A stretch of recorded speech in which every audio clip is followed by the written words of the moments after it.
We are really excited.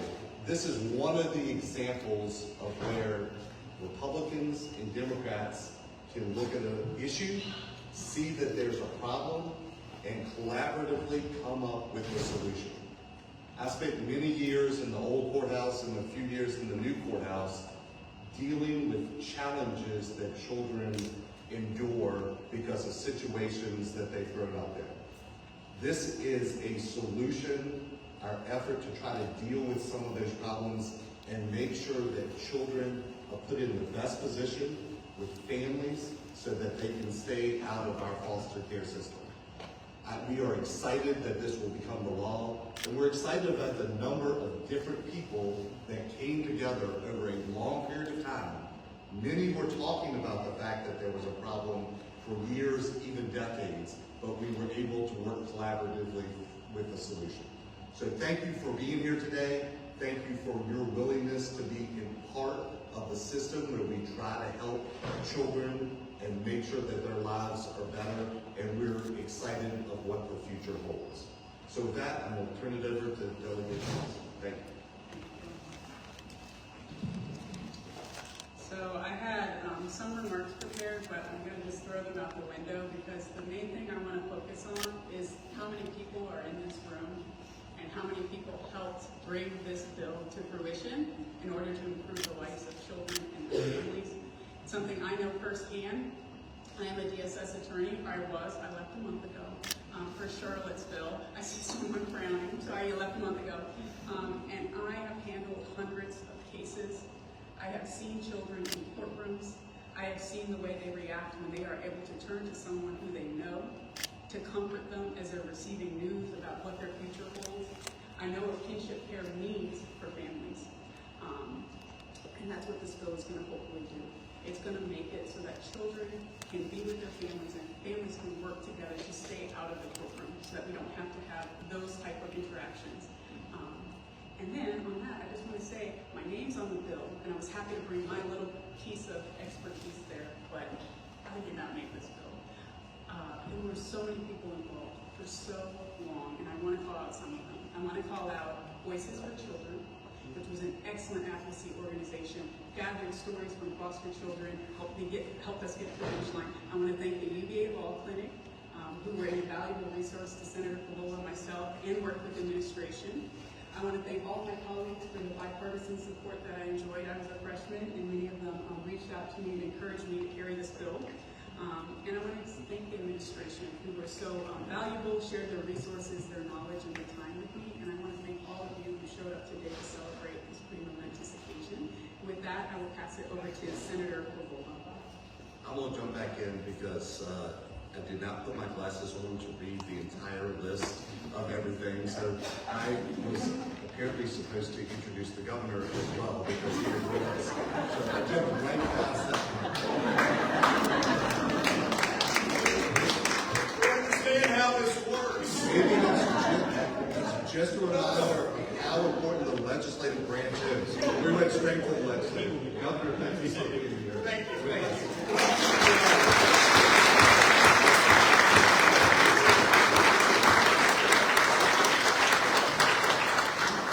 Now my colleague, Senator Cavola. First, let me just say thank you to all of you who took the time to come today, but more importantly, thank you for your effort and your passion. It took a village to pass this bill. I've been working on it for 4 years. I had many partners across the aisle, and of course many partners in other corners of the Commonwealth as well. So let me just say, I think I'm charged with maybe telling you what the bill does, and I'm happy to do that. Our Kinship Care Bill really supports families and children. Our Kinship Care Bill allows for an option for relatives or victim kin to accept the guardianship of a child who may be at risk because his or her family is going through a crisis and cannot provide a safe home.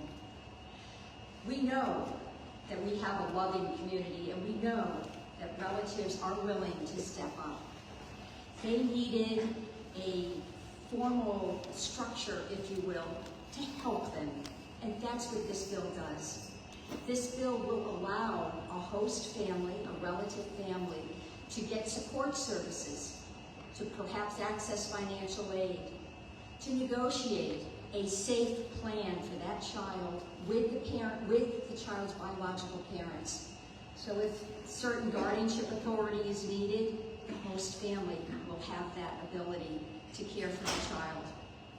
We also put a time limit on this, so it's a 90-day period where we have allowed for this opportunity for relatives to step up. And after 90 days, an evaluation will take place.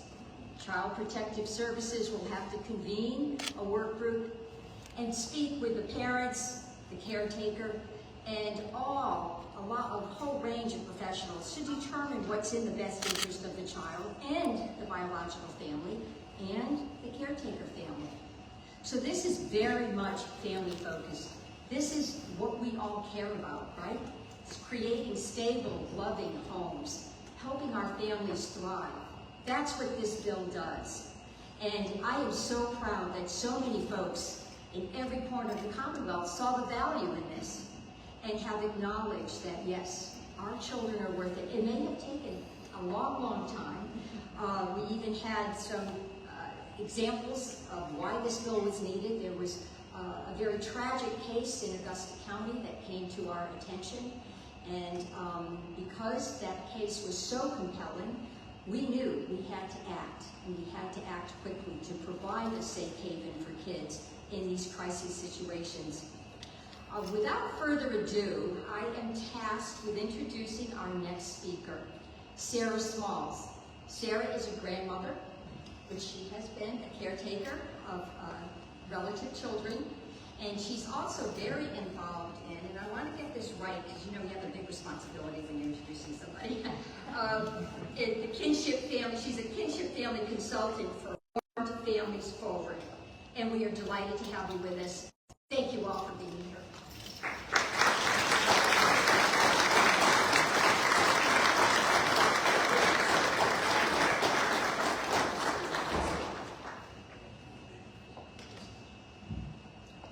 Good morning, everybody. Thank you. Senator, thank you very much. And I'd also like to say thank you to all of those who have championed this bill, even though it took 13 years. And I have been there all of those 13 years. More than just being an advocate, I raised my 3 grandchildren, who are now young adults, and I am extremely proud of them. They came to me at a time when it was not convenient for me, but who cares about the convenience of me? I was a senior level executive in the federal government with a staff in the national office as well as 13 other states, including and Puerto Rico in the Virgin Islands. So I traveled frequently. And all of a sudden, I get this little 18-month-old, and I'm looking and saying, what am I supposed to do with her? My son had been out of paternal training. My son had been out of the home for about 20 years. So I didn't have children in my house. But all of a sudden, I had one, and then along came her two brothers, same father, same mother. And I just felt that there's no reason for them to be in the system. There is no reason for that. They have relatives. You know, I would not be able to sleep at night if I had not done what I've done. Was it hard? Was it easy? No. It was very hard. But along the way, I made friends, I advocated, and I'm an activist for kinship here. And I worked on this bill with Senator Pagola. I just want to thank you for kinship families because it is vitally important that once they get the children, that there's some kind of wraparound services for them, you know. Thank God, my family, my husband and I were working, so we were able to just, you know, but you hear about families who have to go into their 401k. They're the families who are in a 1-bedroom apartment and they get 4 and 5 kids. I work with families every day and hear stories every day. So thank you, thank you, thank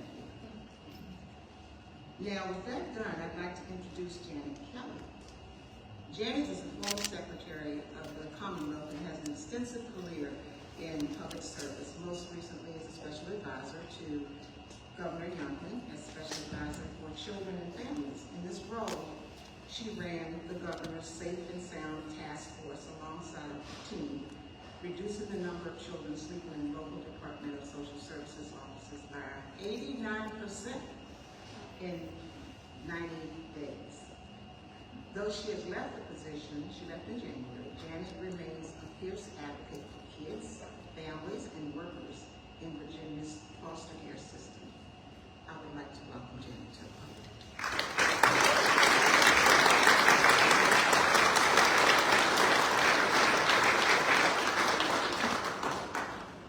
Thank you, Sarah. I love your story. And good morning, everyone. Governor Youngkin, members of the General Assembly, distinguished guests, co-laborers in this cause for over a decade.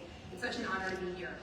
A recent study by the Bipartisan Policy Center found that 89% of Americans agree that parenting is a hard job. Now, if you're here and you're a parent this morning, you're probably wondering what the other 11% were thinking. Parenting in ways that are really unlike the human experience in other ways has a very unique set of highs and a very unique set of lows and everything in between. These hills and valleys are part of the deal. Some days are spent on the mountaintop, some days are spent on the valleys. Kinship parents, though, these valleys and those mountains are a little different. If typical families with typical challenges are going through typical hills, then they won't be surprised by the occasional flat tire or empty water bottle or scorching heat, because that's all part of the journey. But for too long in Virginia, being a kinship family has been even more challenging. This metaphorical bike ride often feels to kinship families like we're navigating those same hills and valleys. But in our cases, our bikes have square wheels instead of round ones, brakes that don't work, and handlebars that won't turn. And most of the time, it feels like we're riding in the dark. 12 years ago today, we woke up for the first time with a little boy, 18 months old, that we got placed in our home through a fictive kin placement. My husband Ryan and I, he's here today. We've only been married 3 weeks, and we had just found out the weekend before that we were expecting a little honeymoon baby. He's also here. My daughter Reagan was the only one who wasn't shell-shocked because she was 6 and didn't know any better. But Ryan became a husband, stepdad, kinship dad, and bio dad in 12 days in 2012. I think he's finally recovered. Now, I worked as a female in politics for 25 years, and I think I've had an above level of challenges in my life. I have been called by my friends as strong, tough, resilient force, and even wonderful by someone on the stage at one point. But I need to say this because so few others in my shoes will. Being a kinship mom almost broke me and our little family. It wasn't because it was hard. Of course it was hard. It was because it was unnecessarily so. A few simple, relatively inexpensive tweaks in our code and what I believe will be long-term cost-saving measures in our budget can and now will make things so much more doable for families like ours. And that's why so many of us have been fighting for changes for well over a decade. Now, a lot's changed in Virginia since we got our little boy. And I want to thank every single child welfare official who has done the work every single day to make things better for all our families. Nothing I say today is an indictment on you. Rather, it was a system trying to accomplish really good things with really good intentions. Thankfully, much of this legislation will supplement those good intentions with a framework of support, structure, certainty, safety, and common sense. Senator Cole, I thought you did a great job outlining how this bill gives kinship families wheels that are actually round, brakes that work, handlebars that turn, and I'm sure many others will do that today as well. But I'm just so grateful for the light that this has shown on the plight of kinship families, their birth families, and the kids in their care. Nothing about this bill has been simple or easy. Hundreds of people deserve so much gratitude. And now the hard work of implementation begins. Acting Commissioner Williams, Deputy Commissioner Ayers and his team, the League of Social Services Executives, the Children's Ombudsman Office, the Office of Children's Services, the State Task Force, DMAS, CDHDS, and so many others represented here today. It will be up to you to ensure that good intentions are backed by good implementation. In closing, I think it's important to note a few surprising things. If you told me a decade ago that we would be here this morning, that it would take a decade of studies and legislation to pass this bill, I wouldn't have believed you. I wouldn't have believed that it was bipartisan, given that it took so long. And I certainly wouldn't have believed that it would take a conservative governor, that a conservative governor and his team would be leading the charge on this. But I have to say that's not a partisan statement. This governor and his team got the relationship between kids sleeping in offices downstream and supporting kinship families upstream from the very beginning and never looked back. They got the link between foster care and human trafficking, incarceration, substance use, mental health, and so many other social factors. This legislation combined with the Right Now transformation plan will give birth family and kinship families and their kids a fighting chance at health and wholeness. So, thank you, Governor Youngkin, for getting it. Thank you for putting this in your budget.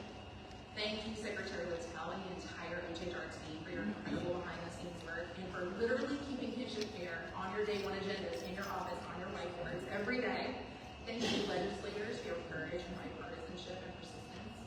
Thank you, advocates, for showing up time and time again. Thank you, state and local DSS leaders and the league. You all might just be the hardest working, most dedicated public servants I've ever met. Most of all, thank you, kinship families and exhibitors in care. We are grateful that you signed up to do the right thing, and you've been patient for many years while waiting for help. You are the reason so many people get up in this room every single day when our people before they're serving you. So can we give a round of applause to all of our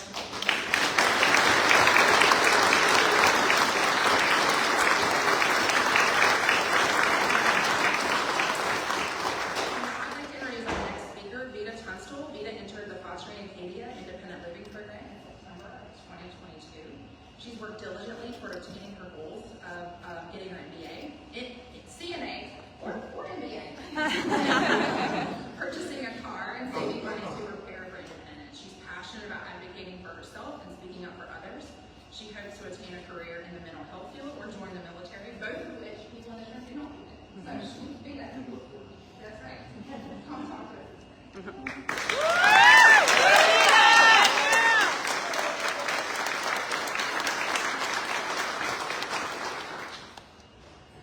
Good morning. My name is Dina, and today I'm just going to be talking about some of my life experiences. But before I do, I just want to say thank you for having me. I'm very blessed, very grateful. So I was born in Richmond on September 11, 2004. I lived with my grandmother until the age of 6, and then I was just back and forth between her and my mom. I came into foster care when I was 10, and then at 18, I transitioned into foster care, which is an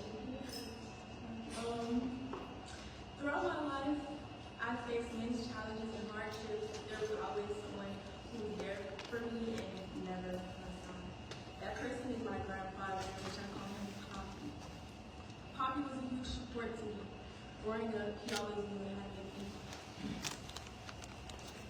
how to make that day good and always help me take my mind off of all of it.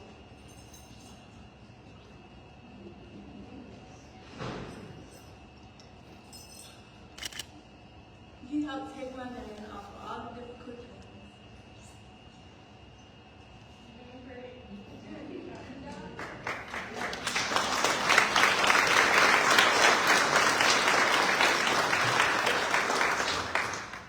I remember at one point, my grandfather was diagnosed with leukemia and was going through chemotherapy. He never let it get him down. I never noticed. I was too young at the time, but to this day, he always tells the story about how me and my siblings and his daughter, which is my aunt, we helped him get through that tough spot. He never let it get him down. I've always admired his strength and the way he could turn a negative situation into a positive one. I try to use his positivity now, being an adult, especially when things get, a little tough. Now that I'm an adult, my grandfather is still a big help and a big part of my life. I know that he doesn't have to be in my life because my grandfather, he isn't blood to me, so he just, took on the role of a grandfather. But when I need him, no matter what time, no matter what it is, he's always going to answer and he's always there for me.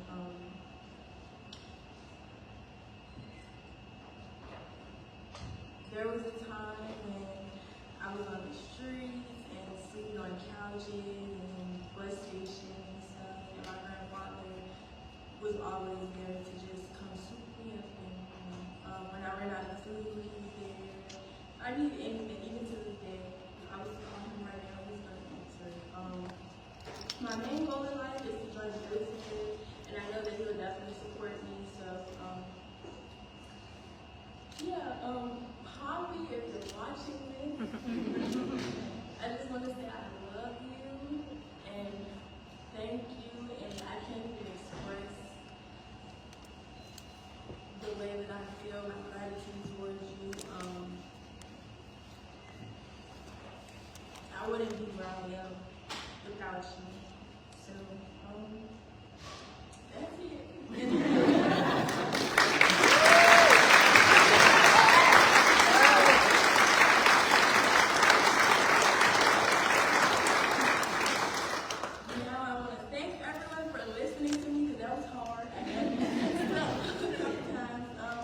But now I would like to introduce the 74th Governor of Virginia.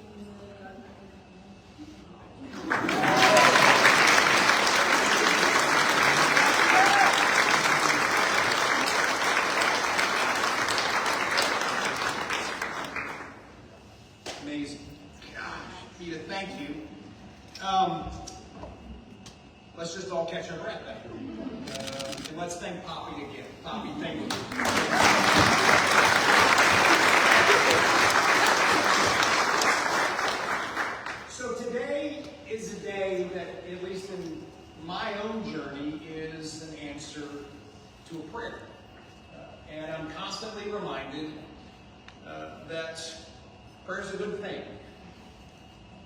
And about 3 years ago, I was in Lynchburg.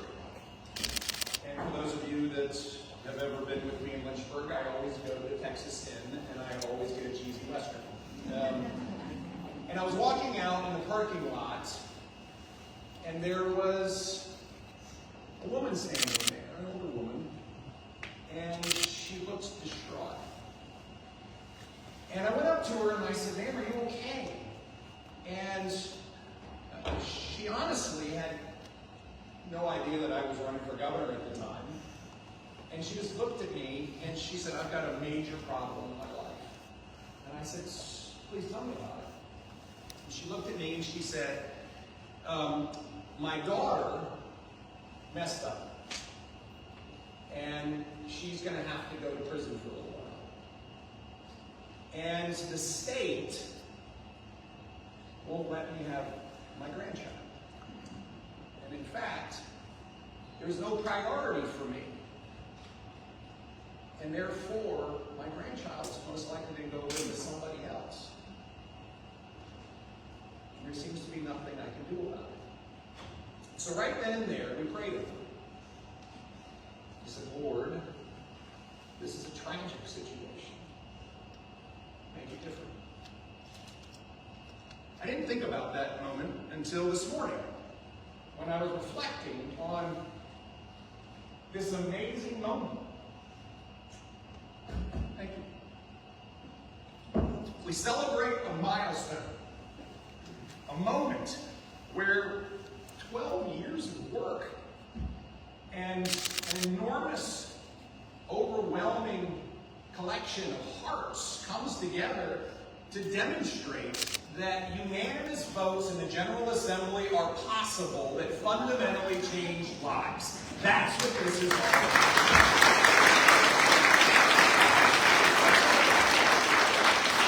That is it. And when we put our mind to moving mountains, they move. And there are so many contributors. And that is what is most amazing about this moment. It is everyone from, yes, the Virginia Department of Social Services, the local Department of Social Services, the social services executives, the Office of Children's Ombudsman, the state agency partners, the Commission on Youth, the Safe and Sound Task Force. If nobody recognized, Janet Kelly is a force, and she is Wonder Woman. If you have never seen her in action, she can fundamentally change things just by the sheer force of her will. Voices for Virginia's children, advocates. Senator, you mentioned, Delegate, you mentioned UVA Law School, Professor Andy Block, students, Divya Sharma and Ryan Carr, community leaders, faith leaders, an amazing woman who I will call Mary Ann in the parking lot of the Texas Inn. This is what it takes. I want to thank our patrons of these bills. Delegate Carlson, welcome to the General Assembly. Amazing. Senator Figueroa, I want to thank you for your amazing leadership, and we've partnered on a lot of stuff, and I want to thank you for that. Chief co-patrons, Chris Ryan, Chris, thank you. Leader McDougal, thank you. Thank you for standing up. All of the rest of the General Assembly members who stand here, because this was something that many people came together to stand together. I said it was passed unanimously. When something passes unanimously, particularly in the states that I think oftentimes we find ourselves in, where policy can divide, it can also unite. Gosh, you did the right thing. You know, children deserve families. In a state that we celebrate as the best place to live and work and raise a family, families matter. They deserve support, they deserve love, and we get to advance a basic concept of kin first. Go to the front of the line, not the back. This is an amazing step. You see, let's just be clear. Foster care is an amazing gift. My sister served in the foster care system in the city of Chesapeake for the bulk of her career. I watched how hard she worked. She'd bring home stacks of files. She'd call people late in the evening. She would vet families. She would check on children. She would wear the emotions of those hills that go up and down every day. And so where I want to start is just an extraordinary expression of thank you to everyone who works in our foster care system to change lives. And the amazing realization is we can make it even better. We can make it even better when we give first priority to families. And that is what this bill is all about. Living with the grandmother, aunts and uncle, and even a well-trusted neighbor or close family friend. You see, the family values, the connectivity, therefore can come to the forefront. And what happens is that a child is at the forefront because outcomes become even better. When a child is in kinship care, they move around a lot less. When a child is in kinship care, you in fact have a faster route to full adoption or a much faster route back to your parents. And the facts are real. The challenge, of course, is that in 2022, the 5,000 children who entered foster care, prior to this bill, only 10% were placed in kinship foster care. And there is the tremendous spot for us to go to work. And that's exactly what House Bill 27 and Senate Bill 39 do. The bills are called the Parental Child Safety Placement Program. And as the senator so capably described, it gives us a determined path to place a child in the best possible circumstances for that child. And in fact, it obligates everyone to do the work. And they actually have to fill out a report that they have done it, so that we know that we've taken this step. And therefore, not because it is bad, but because it's not quite as good, at that point, then we start moving towards alternatives. This is why it is so important. Safety is always at the top of the list, and one of the things I love about the collaborative work that went on over the last year is to make sure that criminal background checks are still done, so that the home will be safe and secure, and that in fact there are financial resources made available for these families. That is so important, and the bipartisan bill that we just signed last week included $13 million each year to provide much needed support for families that take this on. I'm sorry it wasn't there when you were doing such remarkable things there. And also the ability to build the IT systems and the reporting systems so that we can in fact comply with this most important now law.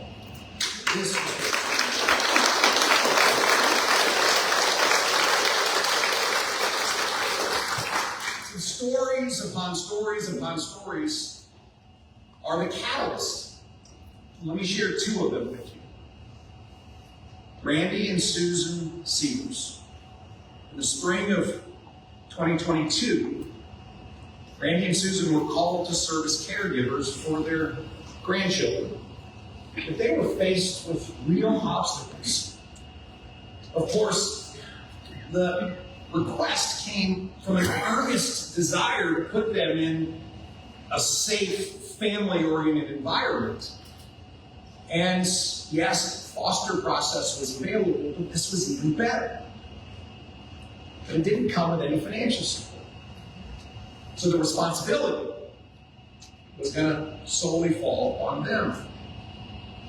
What a huge, huge dilemma. I love my family, but I don't know if I can afford to do what needs to be done. Had the provisions of House Bill 27 and Senate Bill 39 been in place, Randy and Susan would have received the support and services.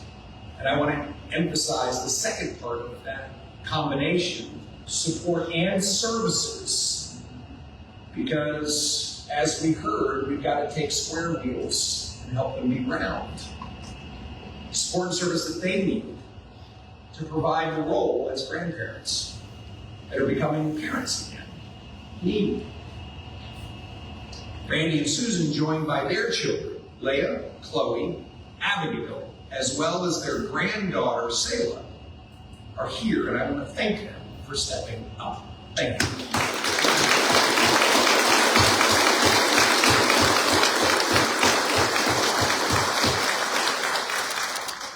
Also joining us is Six-Toe Cancel.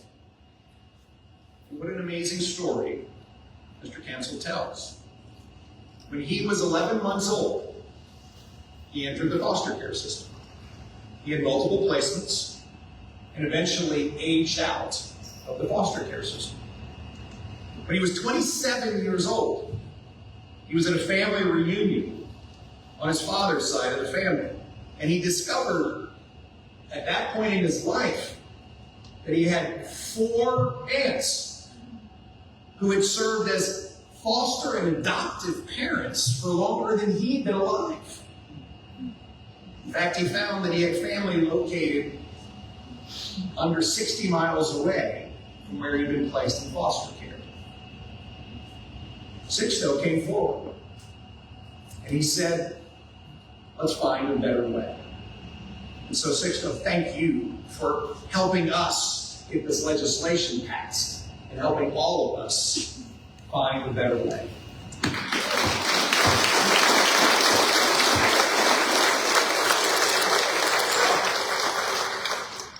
We can always look backwards and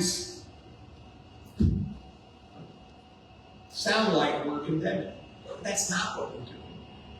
What we are doing is looking backwards and learning how we can move forward to a much better place. That's what today is all about. You see, there is one collective truth. Our children are the future. All of our children. They're the future for Virginia. They're the future for America. And therefore, I think we all will resoundingly agree that parents and family matter. And when we can, in fact, find a path to preserve family connections, to preserve family culture, to preserve the opportunity for better outcomes for our children, we are almost required, if not compelled, to move together. So let me finish where I started. Thank you, all of you. Thank you for caring so deeply about the future of Virginia's children. Thank you for putting down any possible partisan views and putting families first. Thank you for working tirelessly to advocate. And thank you for the work that you will do going forward to make futures brighter. Brighter for the gift that we know we all have a deep responsibility for, our children. And so with that, I again want to say thank you, Lord. Thank you for answering prayers. Thank you for today. And we have 2 pieces of work to do, because in a normal refrain, when we're celebrating, I always finish by saying, now let's go to work. And so today, the two pieces of work to do are first, to recognize that today is a day we get to acknowledge and proclaim the month of May as Foster Care Awareness Month.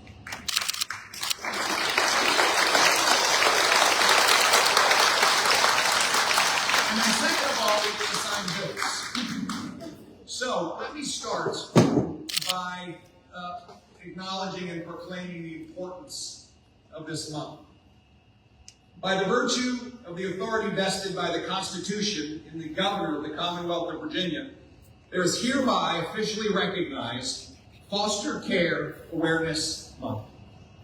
Whereas Virginia's children and youth are our hope for the future, and we assert that all children deserve a safe, loving, stable, and nurturing home. Whereas families serving as the primary providers of love, identity, self-esteem, and support are the very foundation of our communities and our Commonwealth. And whereas a child's success is best supported in a child welfare system that is family-focused, child-centered, and community-based, and preserving families is the primary goal of the child welfare system.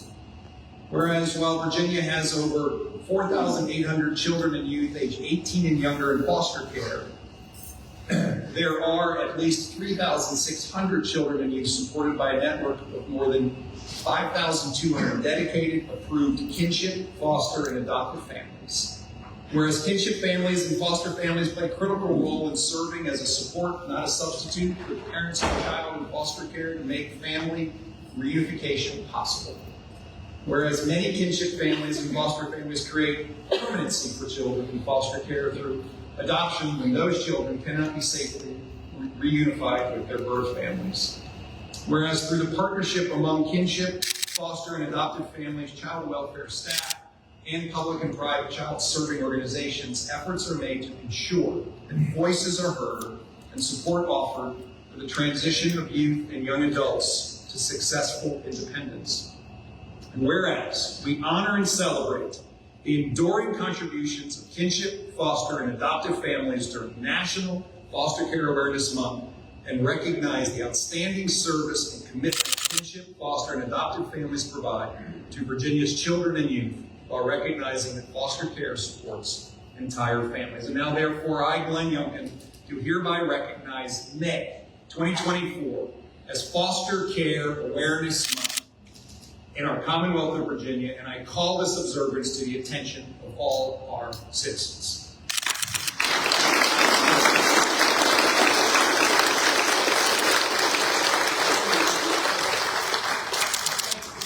Okay, now, Rebecca, where are you? There you go. Where are you? You're behind me. Welcome. Thank you so much for coming, and now the senator is going to present that to you. Well, ladies and gentlemen, this is Rebecca Morgan, and Rebecca has been very active in the League of Social Service Directors across the Commonwealth. And Rebecca is the director of the Department of Social Services for Middlesex County. She has been with us all along the way, enlightening policymakers, giving us examples of real families and what real families need to make kinship care work. But most important, she really told us how important it is to the child to be placed with somebody they know, they have a relationship with, and somebody who they love and feel safe with.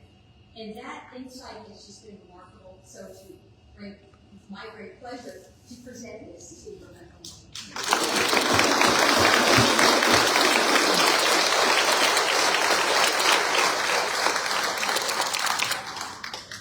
Thank you.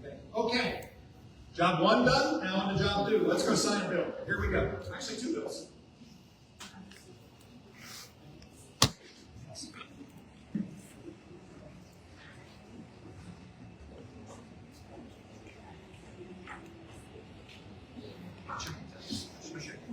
Okay, who has been to a bill signing before? Okay, all right, I believe you guys have. I hope. Just very quickly, just a moment for scissors. the end of the day, this is a process that is a collaborative process, particularly in the Commonwealth of Virginia, where we routinely have divided government. And so for a bill to end up here, it starts in either the House or the Senate. It starts with the sponsorship of patrons and co-patrons. It navigates its way through a committee. It makes its way to the floor of one of the chambers, and it has to be approved on the floor of the chamber. And then it crosses over to the other side, and it starts its journey again, back in a committee.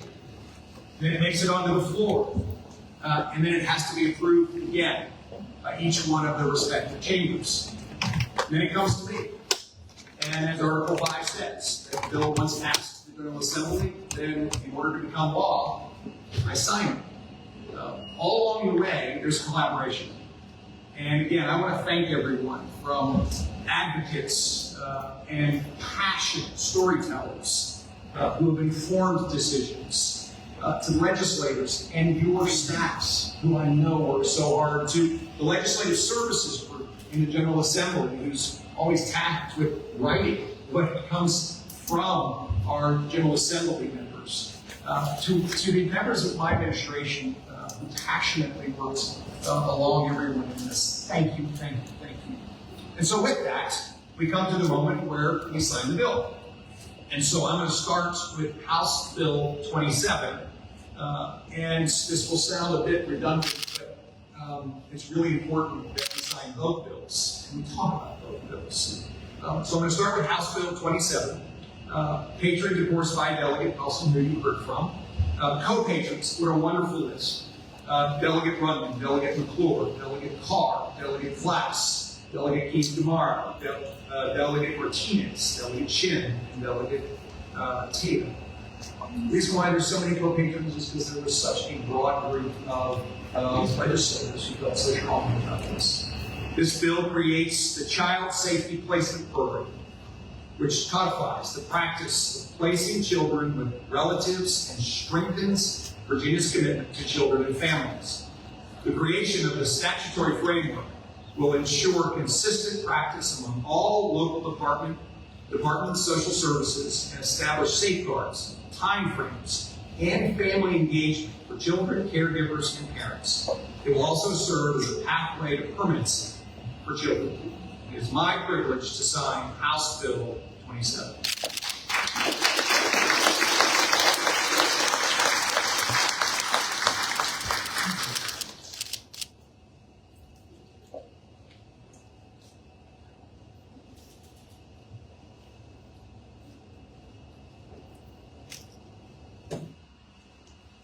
Okay, on to Senate Bill 39. As you know, this was patronaged by Senator Pavola. Co-patrons, Senator McDougal, Senator Obenshain, Senator Carol Foy, Senator Ken, and Senator Williams Graves. Again, a deep list of bipartisan support for an incredibly important bill. In case you missed anything the first time, this bill creates the Child Safety Placement Program, which codifies the practice of placing children with relatives and strengthens Virginia's commitment to children and families. The creation of the statutory framework will ensure consistent practice among all local departments, social services, establish safeguards, timeframes, and family engagement for children, caregivers, and parents. And I love this last sentence. It will also serve as a pathway to permanency for children. It's my privilege to sign Senate Bill 39.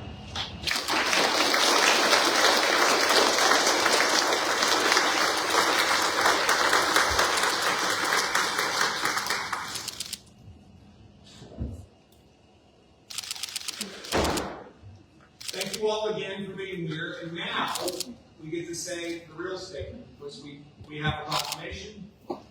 We now have a statutory code that outlines a path forward for kinship care. Now it's time for all of us to go to work. So thank you all very much. God bless you.